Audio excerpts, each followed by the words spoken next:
Welcome to the Philosophy of Today. I'm Jim Hammond.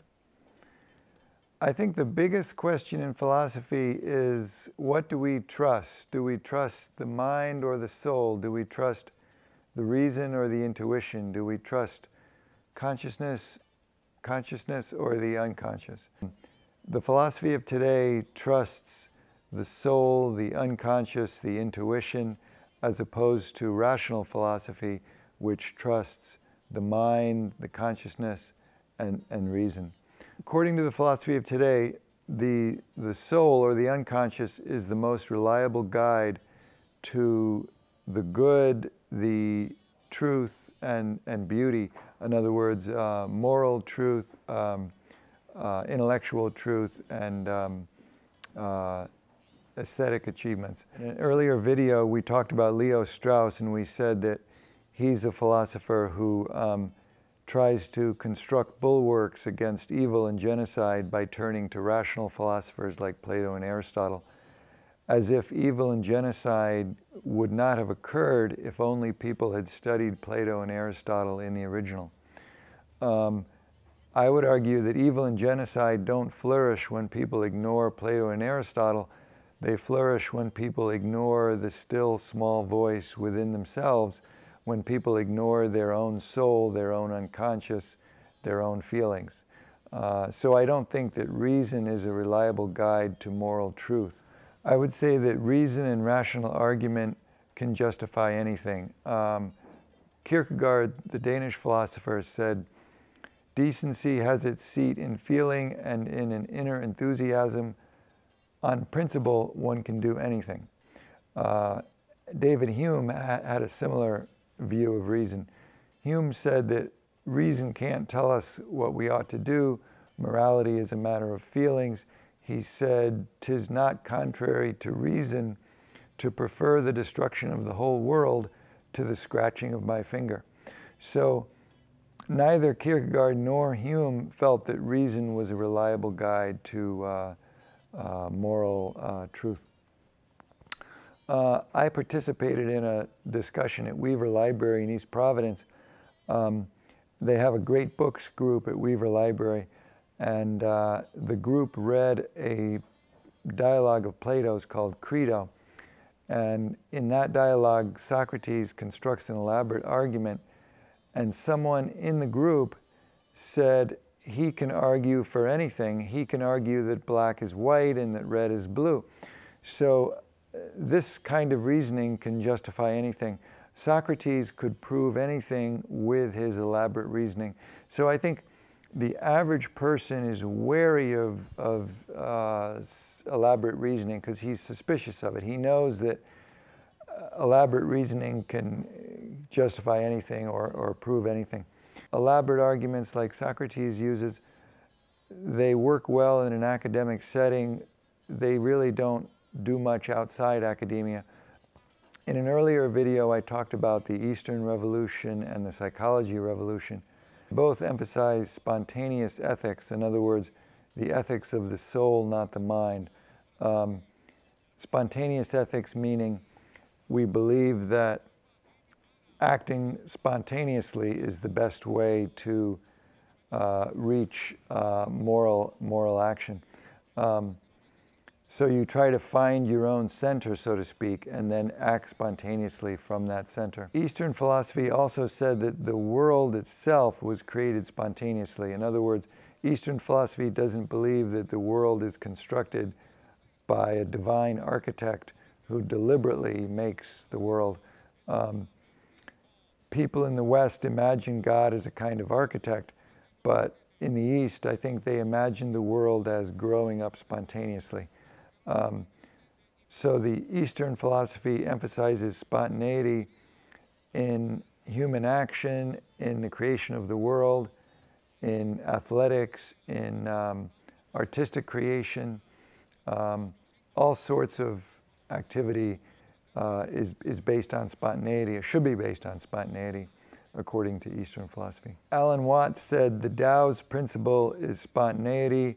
The Tao creates with the spontaneity proper to growth as distinct from the deliberation proper to making. Let's look at an example of how spontaneity or the unconscious could be a guide to action. When Jung was about 80 years old, he gave an interview to the BBC, and it created quite an impression. He was urged to write a book for a general audience, and he said, no, I don't want to do that. But finally he had a dream in which he was addressing a broad audience and they were understanding him. And then he changed his mind and he said, okay, I'll write the book for a general audience. So he was following his dream, following his unconscious, and that was his guide for what to do, what not to do.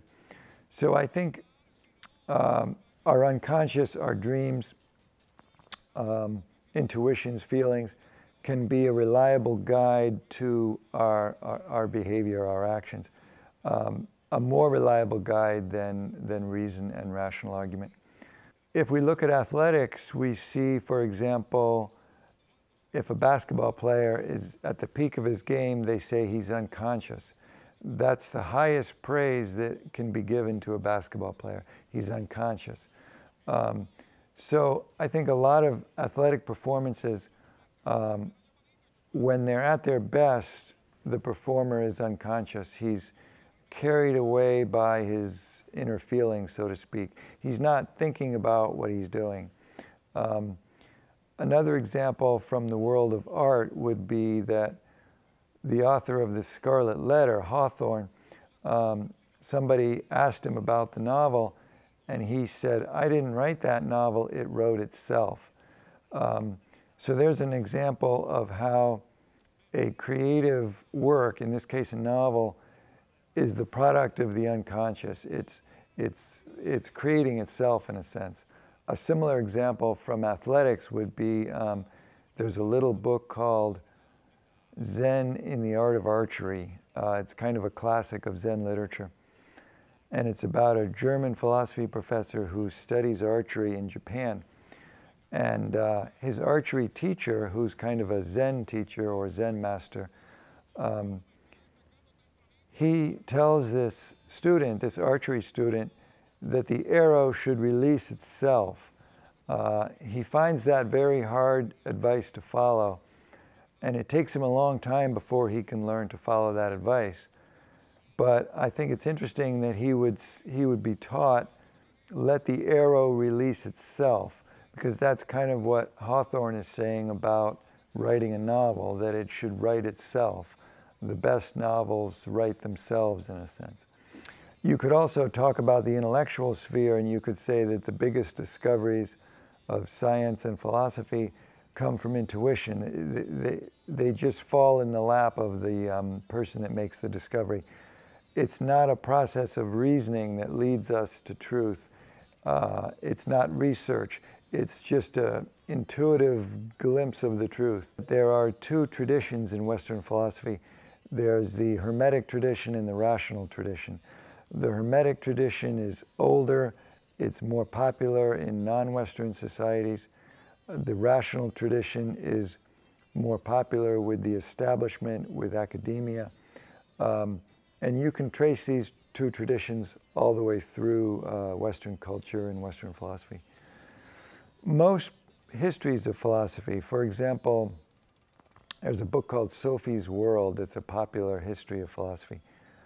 It ignores the Hermetic tradition and it focuses on the rational tradition. So most histories of philosophy tell us only half the story. They tell us about rational philosophy.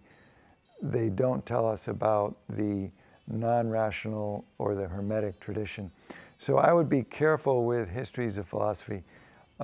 They're useful up to a point, but they generally ignore the most interesting half of the story, which is the Hermetic side. For example, they would not talk about alchemy, they would not talk about Jung, they would not talk much about Thoreau. I'd like to pick up on what we talked about before with respect to quantum physics. I'd like to start with a quote from Einstein. Einstein was very uncomfortable with quantum physics.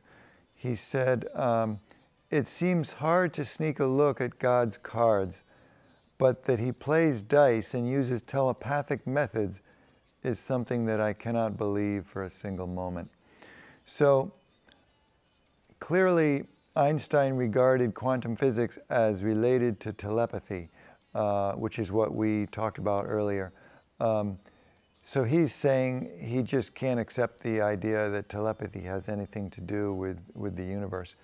So that's obviously part of what quantum physics is saying, because there would be no reason for Einstein to deny it unless it had been affirmed by quantum physics. So I argued earlier that telepathy is a fundamental property of the universe. It existed long before man existed and will continue to exist long after a man. The philosophy of today deals with the fundamental nature of the universe, the basic stuff of the universe. We can understand this basic stuff better by looking at the human sphere and by understanding how important telepathy is in the human sphere. I think the scientists who had trouble with telepathy are scientists who didn't look enough at the human side and didn't realize how important telepathy is in the human sphere. So the philosophy of today changes our view of the basic stuff of the universe. It changes our view of individual branches of learning, such as physics, biology, history, etc. For example, a historian who mentions dreams and omens would be despised by rational thinkers, whereas the philosophy of today would say that that's a perfectly appropriate thing for a historian to talk about. So I think the philosophy of today can change our view of many different branches of knowledge. The Chinese referred to the ultimate reality, the world essence, as Tao. The Tao is neither purely physical nor purely spiritual. The Tao is movement and change, and this movement is cyclical. According to Lao, returning is the motion of the Tao. Going far means returning. This is what Hegel called the dialectic, what Heraclitus called enantiodromia, running towards the opposite. So you have a movement which goes in one direction, and eventually it turns into its opposite and comes around and starts over again. The Chinese believe that whenever a situation develops to its extreme, it is bound to turn around and become its opposite. This basic belief has given them courage and perseverance in times of distress and has made them cautious and modest in times of success. This is a quote from The Tao of Physics, which is one of the most popular books that relates quantum physics to Eastern philosophy. Another important book in that field is The Dancing Wu Li Masters. So those are two books that deal with quantum physics and compare it to the occult and to Eastern philosophy. According to the Chinese, reality is Tao, and Tao is a play of opposites, a play of yin and yang. That which lets now the dark, now the light appear is Tao. According to Zhuangzi, life is the blended harmony of the yin and yang. I would compare that to my theory of history because I talk about life and death instincts, that history is a blend of life and death instincts, that when the death instinct reaches an extreme, it turns into its opposite, the life instinct. So I see my theory as similar to the theory of the Tao and Eastern philosophy. Richard Feynman, the American physicist, he said that physics, quantum physics particularly, is completely unlike our everyday world. Things on a very small scale behave like nothing that you have any direct experience about. They do not behave like clouds or billiard balls or weights on springs or like anything that you have ever seen. We talked before about the basic principle of the Hermetic philosophy, which is as above, so below. So the Hermetists believed that every sphere of being had the same pattern of behavior, the same laws, the same inner nature, so to speak, whether we're talking about stars and planets or human beings or particles. They all follow the same patterns. That's the basic principle of Hermetism. But here, Feynman is saying just the opposite. Feynman is saying, as above, not so below. So Feynman is saying that things on a small scale, in other words, particles, behave in a way completely different from what we are used to seeing. So how could Feynman be so different from the Hermetic philosophy? How could he say the exact opposite of what the Hermetic philosophy says? Instead of saying as above, so below, he's saying as above, not so below. It could be that our experiments with billiard balls and weights, etc., distort nature in a sense. We somehow are, as Goethe said, the German thinker, Goethe said, we're distorting nature in our experiments. Goethe scoffed at the scientific method, at the laboratory experiment. He said that this was a strange aberration of the human mind, a rather perverse marriage between the crudest empiricism and the most abstruse mathematical abstractness. He said that it puts nature on the rack. We see best with our naked eyes. Microscopes and telescopes merely confuse the pure human vision. So somehow our laboratory is giving us a false impression of what the world is all about. And I think if people like Feynman observed human beings in a natural setting, they would get closer to the essential principle of the universe than by conducting experiments. So that's all for today, and thank you for watching.